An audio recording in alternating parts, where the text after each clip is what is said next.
안녕하세요. 비하인드 컷입니다. 오늘도 스타들의 잘 몰랐던 이야기 제가 소개시켜 드리겠습니다. 구독, 좋아요 눌러주세요. 여러분에게 만약 5천억 원의 재산이 있다면 어떤 남자를 만나고 싶으신가요?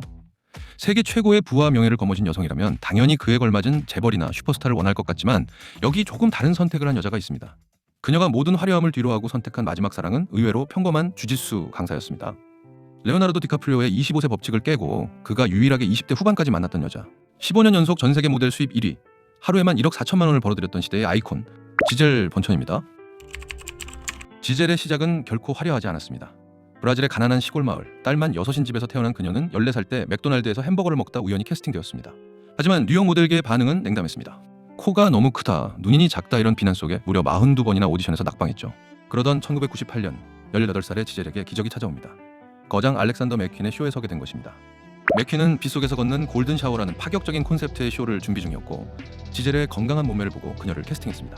하지만 쇼 직전 의상을 확인한 지젤은 충격에 빠집니다. 상의를 거의 탈의한 채 무대에 서야 한다는 사실에 아직은 어린 그녀는 백스테이지에서 대성통곡을 했습니다. 보수적인 가정교육을 받고 자란 10대 소녀에게 수많은 카메라와 관중 앞에서 상체를 노출한 것은 감당하기 힘든 수치심이었습니다. 그녀는 백스테이지 구석에서 아빠가 이 모습을 보면 어떡해, 내 인생은 끝이야 라며 아이처럼 엉엉 울기 시작했습니다. 너무 울어서 화장이 다 지워질 정도였다고 합니다. 그때 메이크업 아티스트가 아이디어를 냈습니다. 가슴 부위를 하얗게 칠해 마치 옷을 입은 것처럼 착시 효과를 준 것이죠. 이 분장 덕분에 지젤은 최소한의 가림막을 얻었다는 심리적 안정감을 느끼고 무대에 오를 용기를 냈습니다. 이 무대에서 그녀는 빗물에 젖은 몸과 하얀 분장은 묘한 신비로움을 자아냈고 맥퀸은 그녀를 보고 신의 몸매라는 찬사를 보냈습니다. 이 쇼 이후 지젤은 단 하루 만에 무명 모델에서 세계 최고의 슈퍼모델로 등극하게 됩니다. 그녀는 2000년 당시로서는 파격적인 2,500만 달러, 한화 약 330억 원에 빅토리아 시크릿과 계약하며 엔젤의 시대를 열었습니다. 2002년부터 2017년까지 전 세계 모델 수입 1위를 단 한 번도 놓치지 않았습니다. 전성기에는 1년에 약 4,700만 달러, 약 600억 원을 벌어들였는데 이를 하루로 계산하면 매일 1억 4천만 원씩 통장에 꽂힌 셈입니다.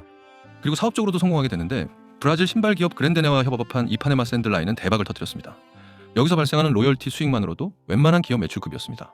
그리고 자신의 이름을 딴 란제리 브랜드를 론칭해 전 세계에 판매했습니다. 지젤 번천을 이야기할 때 빼놓을 수 없는 이름이 하나 더 있습니다. 바로 할리우드의 영원한 바람둥이 레오나르도 디카프리오입니다. 2000년부터 2005년까지 두 사람은 할리우드 역사상 가장 아름다운 커플로 불리며 5년 동안 뜨겁게 사랑했습니다. 당시 디카프리오는 지젤에게 완전히 매료되어 있었고 그녀는 디카프리오가 25세 법칙을 깨고 만났던 유일한 연인이었습니다. 디카프리오가 진정으로 결혼까지 생각했던 유일한 여자는 지젤 번천뿐이었다는 말이 있을 만큼 결혼까지 갈 뻔한 사이였으나 이런 완벽한 커플에게도 이별은 찾아왔습니다. 지젤은 화려한 런웨이 뒤에서 극심한 공황장애와 불안증에 시달리고 있었죠. 숨이 막히는 고통 속에 그녀는 결심합니다. 술과 담배를 끊고 명상과 요가를 시작하며 스스로를 구하기로 한 겁니다. 지젤은 변하고 싶었지만 디카프리오는 여전히 화려한 파티와 할리우드의 밤문화 속에 머물러 있었습니다. 결국 그녀는 5년의 뜨거웠던 사랑을 뒤로하고 디카프리오와 이별하고 맙니다. 이후 그녀는 미식축구의 살아있는 전설 톰 브래디와 결혼하며 세기의 커플이 됩니다. 그는 NFL 역대 최다인 슈퍼볼 7회 우승으로 팀 기록마저 뛰어넘은 전설이자 MVP 8회를 거머쥔 사나이입니다. 40대 중반까지 현역 정상을 지키며 나이는 숫자에 불과하다는 것을 몸소 증명해낸 미식축구의 살아있는 신화입니다. 지젤 부부 합산 자산만 1조 원이라고 하는데요. 그중 지젤의 지분이 더 컸을 정도로 그녀의 재력은 압도적이었습니다. 하지만 겉으로 보이는 화려함 속에 균열이 생기기 시작합니다. 사실 톰 브래디에게는 전 여자친구와의 사이에서 난 자식이 있었는데 지젤은 그 아이까지도 거두어 같이 키웠습니다. 이 에피소드를 자세히 들여다보면 지젤과 톰 브래디가 연애를 시작한 지 단 2개월 만에 충격적인 소식이 전해졌는데 톰 브래디의 전 여자친구인 배우 브리짓 모이나한이 톰의 아이를 임신했다고 발표한 것입니다.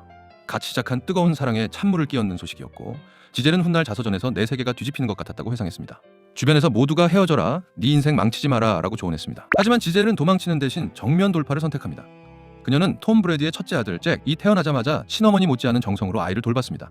지젤은 잭을 의붓아들이라 부르지 않고 항상 보너스 아들이라고 불렀습니다. 하늘이 자신에게 준 특별한 선물이라는 뜻이었죠. 자신이 낳은 두 아이와 차별 없이 잭을 키웠고 잭의 친엄마인 브리짓과도 좋은 관계를 유지하며 공동 육아에 모범을 보였다고 합니다. 지젤은 10년이 넘는 시간 동안 남편의 커리어를 위해 전처의 아이까지 내 자식처럼 품으며 가정을 지켰습니다. 지젤은 남편이 위험한 경기를 그만두고 가족과 함께 시간을 보내길 원했습니다.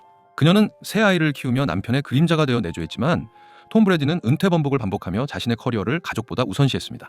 그녀가 원한 건 남편의 7번째 우승 반지가 아니라 함께하는 저녁 식사였던 것입니다.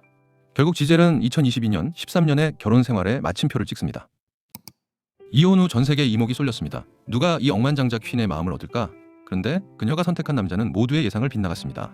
바로 그녀와 아이들에게 주짓수를 가르치던 강사 호아킨 발렌테였습니다. 재벌 수준인 그녀의 자산에 비해 그는 무일푼에 가까웠습니다. 가족들의 반대도 심했지만 지젤은 흔들리지 않았습니다. 2025년 12월 두 사람은 조용한 비밀 결혼식을 올렸고 최근에는 아이까지 출산하며 진정한 안식을 찾았습니다. 지젤 번천이 우리에게 준 답은 명확합니다. 수천억의 자산이 있어도 결국 인간이 갈구하는 것은 나를 묵묵히 지켜주고 아이들과 함께 저녁을 먹어줄 따뜻한 안식처라는 사실입니다. 인생에서 가장 비싼 것은 명품 가방도 거대한 저택도 아닙니다. 바로 마음의 평온함이죠. 5천억 자산가 지젤 번천이 화려한 무대 뒤에서 평생을 찾아 헤맸던 것도 바로 이 소박한 행복이 아니었을까요? 오늘 여러분의 저녁 식탁에는 평온함이 함께하고 있나요? 지금까지 지젤 번천의 인생 이야기였습니다.